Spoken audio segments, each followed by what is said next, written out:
அனைவருக்கும் வணக்கம்.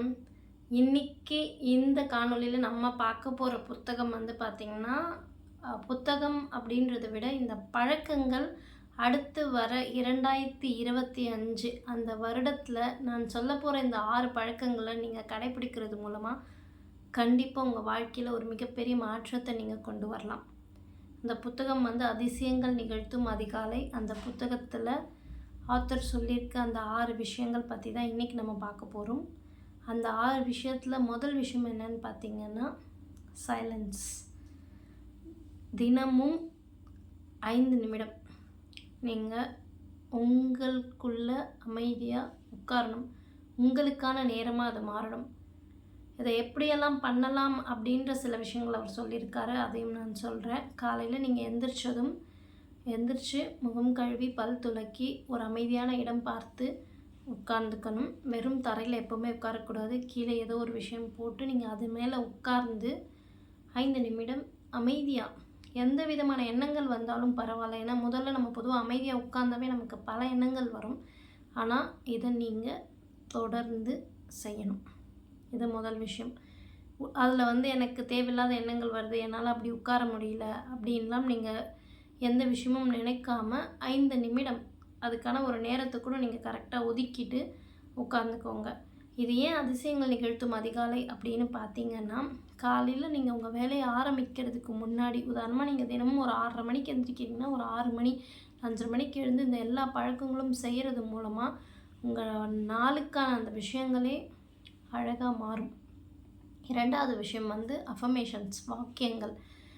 என்ன வாக்கியம் நான் சொல்லணும் அப்படின்னு பார்த்தீங்கன்னா, உங்கள் வாழ்க்கையில் உங்களுக்கு என்ன தேவையோ அதை நீங்கள் வாக்கியங்களாக மாற்றுங்க. நிகழ்காலத்தில் அந்த வாக்கியங்கள் இருக்க மாதிரி, இல்லை அந்த வாக்கியங்கள் ஏற்கனவே நீங்கள் அடைஞ்சிட்ட மாதிரி நீங்கள் எழுதிட்டு அதை தினமும் நல்ல சத்தமாக உங்கள் காதில் கேட்குற மாதிரி கேட்டு அது உங்கள் ஆழ் மனசில் பதிகிற மாதிரி நீங்கள் அந்த அஃபர்மேஷன்ஸை சொல்லணும்.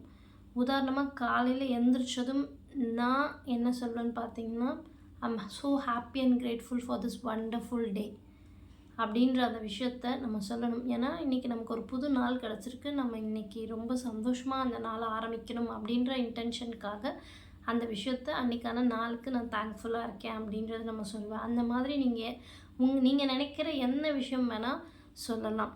இப்போ உங்களுக்கு வந்து பார்த்திங்கன்னா, நிறைய பணம் வேணும் அப்படின்னு வச்சுக்கோங்களேன். நான் சொல்கிற இந்த அஃபர்மேஷனை நீங்கள் தினமும் சத்தமாக சொல்லலாம். I'm so happy and grateful that money coming to me in increasing quantities through multiple sources on continuous basis. இதை நீங்கள் தமிழில் மாற்றி கூட சொல்லலாம். ஆனால் இந்த மாதிரி விஷயங்களை நீங்கள் தொடர்ந்து முதல்ல சொல்லும் போது அது உங்களுக்கு உண்மை மாதிரி தெரியாது. ஆனால் நீங்கள் திரும்ப திரும்ப திரும்ப அந்த விஷயங்கள் சொல்லும் போது அது உண்மையாகவே மாறிப்போகும். 3வது விஷயம் விஷுவலைசேஷன், மனக்காட்சி படைப்பு. இந்த மனக்காட்சி படைப்பு வந்து ரொம்ப ரொம்ப ஒரு அற்புதமான ஒரு விஷயம்.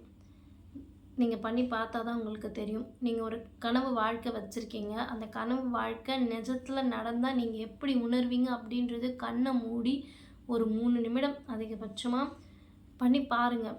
முதல்ல கொஞ்ச காலம் அது கஷ்டமாக இருக்கும். ஆனால் நீங்கள் தொடர்ந்து அதை பண்ணும்போது நிகழ்காலத்தில் தான் இருப்பீங்க. ஆனால் நிகழ்காலத்திலேயே உங்களோட எதிர்காலம் உருவாகும்.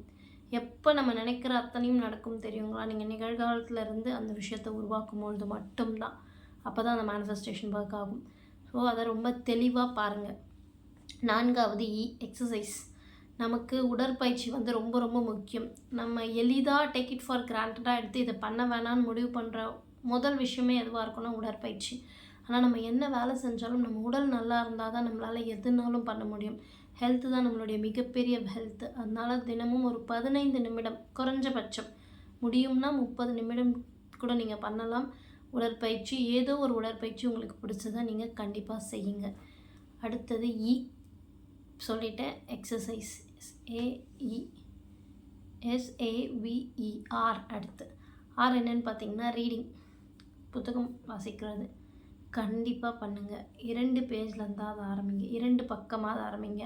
ஆனால் போக போக தினமும் ஒரு 10 பக்கம் படிக்கணும் அப்படின்ற அந்த எண்ணத்தை நீங்கள் உங்களுக்குள்ளே கொண்டு வாங்க. ஒரு புத்தகம் மிகப்பெரிய வாழ்க்கையை மாற்றக்கூடிய சக்தி வாய்ந்த ஒன்று. அதை நீங்கள் தொடர்ந்து அதை படிக்கும்போது மட்டும்தான் உங்களால் உணர முடியும். அடுத்து கடைசியாக ஸ்கிரிப்பிங். அன்றைக்கான நாளுக்கான கிராட்டிடியூட் எழுதுகிறதா இருக்கலாம், இல்லை உங்களுக்கான இலக்குகள் எழுதுகிறதா இருக்கலாம். எதுவாக இருந்தாலும் நான் சொன்ன இந்த பழக்கங்களை சேவஸ் அப்படின்னு சொல்கிறாங்க. நீங்கள் தொடர்ந்து காலையில் 6 to 8 மணிக்குள்ளே இந்த பழக்கங்களை செஞ்சு முடிக்க முயற்சி பண்ணுங்கள். இந்த பழக்கத்துக்கு எழுந்திரிக்கணும் அப்படின்னா காலையில் அலாரத்தை உங்கள் ரூமில் வைக்காதீங்க, அடுத்த ரூமில் தள்ளி வைங்க. கேட்குற மாதிரி எந்திரிச்சு வந்து நிறுத்தும் போது இந்த பழக்கம்லாம் தானாக ஆரம்பிக்கலாம். ஆரம்பிக்கிறதுக்கு முன்னாடி ஒரு கோப்பை தண்ணீர் குடிச்சிட்டு ஆரம்பிங்க. இந்த பழக்கங்களை நீங்கள் தொடர்ந்து செய்யும் பொழுது உங்கள் வாழ்க்கையில் நீங்கள் ஒரு பழக்கத்தை முதல்ல உள்ளே கொண்டு வரீங்க. அது மட்டும் இல்லாமல் நிறைய மாற்றங்களையும் உங்கள் எதிர்காலத்தையும் நீங்கள் உருவாக்க ஆரம்பிக்கிறீங்க. இந்த பழக்கங்கள் தொடர்ந்து நீங்கள் பண்ணுங்கள். 2025 ஒரு சிறப்பான ஆண்டாக உங்களால் கண்டிப்பாக மாற்ற முடியும். அதுவரை உங்களிடமிருந்து விடைபெறுவது நான் உங்கள் ஜான்சி ஜெயச்சந்திரன். இந்த காணொலி உங்களுக்கு பிடிச்சிருந்தா மறக்காமல் சப்ஸ்கிரைப் பண்ணிக்கோங்க. உங்கள் நண்பர்கள்கிட்டையும் பகிர்ந்துக்கோங்க. உங்களுடைய கருத்து என்னன்றதையும் பகிர்ந்துக்கோங்க. நன்றி, வணக்கம்.